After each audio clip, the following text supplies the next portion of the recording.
Yung tanong nga lang, saan? Saan? Sa Cambridge? Wow! Kaya pala ngayon, instead of 6 hours sa Korea, 4 hours na lang. Kasi pinago yung time mo. Bakit ang nanay na yan? After 1 year, there is no diet. Kita dyan. Wala. Anong gagawin niyo doon siya? Tagalinis ng building. Walang gagawin. Iinuman lang. Ay, huwag mo nga padala doon. Kantina na lang. Kantina na lang. Maraming girls. Magbabago yung sila. Alam mo, Anet, baka hindi yan away. Happy. Alam mga executive sila, masisira. Single happy. 6 hours nila sa Korea. Hindi na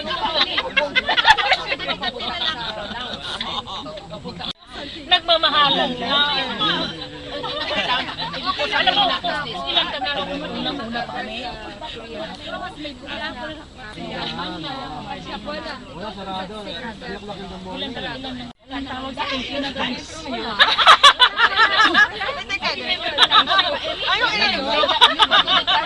Kuha siya ng nakita ko naman, dahil siya akala ko naman, dahil hindi siya makailangan niya ilabas yung sarap. Doon naman ako ngayon sa rasa. Talagang inukot ko yung lalamunan para sa iyo ginawa. Are you okay? Dati. Magulo ko. Seniority na kasi eh. Sana yung supervisor. Okay kayo dyan. Ngayon pa siya mag-inom. Ganyan na lang. Wala na. Sinalaban din. Wala na. Sabi na lang, gano'n na lang ka. Ganito na yung tatlong shot na, ay tatlong voting bell.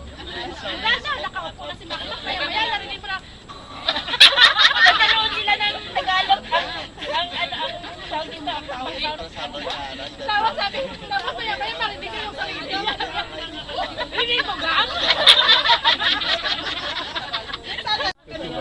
Those were the days, ha? Terrible.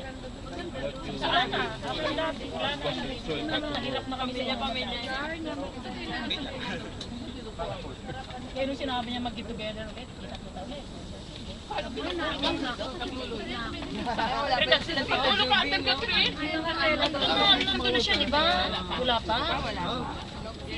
Kasi marinun eh. Tayong tatlo pa lang eh.